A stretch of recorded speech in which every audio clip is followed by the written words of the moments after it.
And joining us now to discuss the Eastern Shield initiative is Veronika Poniscjakova from the University of Portsmouth. Good afternoon and welcome to TVP World.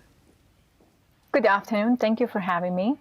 So now, what is your take on the announcement by the Polish Prime Minister of plans of building this Eastern Shield? I think it is a very welcome response to what's been happening in Russia and Belarus for past 2 years, especially given that Russia has made some tactically significant advances in Ukraine. So it is a preventive measure. Should Russia succeed in Ukraine, perhaps, should Russia wish to expand westwards and go into Ukraine through Belarus or through its enclave in Kaliningrad, I think these reinforcement measures would be very helpful in Poland's response to any kind of incursions into its sovereign territory. Experts say that these lines of defenses need to be extended about 50 to 100 kilometers from the border, which is really quite significant if you think about it. And especially when we talk about minefields potentially being placed during peacetime and obviously in potentially where civilians could be affected by this. How do you think that particular part of this Eastern Shield will be developed?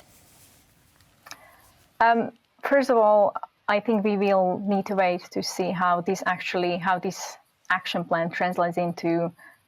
How this plan actually translates into action. So yeah, in theory, there should be, we would need over 100 kilometers in length to really protect this territory. This is perhaps very unlikely to happen in peacetime, but I think what is needed is now to create some facts on the ground to start preparing for extension should we leave the peacetime and enter actually wartime. It is also fair to say that any of these measures are likely to have some impact on the population living in the area, and I think it's also fair to say there could be some environmental impact as well. Now, when it comes to this Eastern Shield, one of its purposes would be, like we saw on the graphs presented by our colleague, the hindering the passage of illegal migrants. Now, when it comes to this hybrid warfare that Belarus's dictator Alexander Lukashenko is using, is he independent or is he simply fulfilling Putin's plan?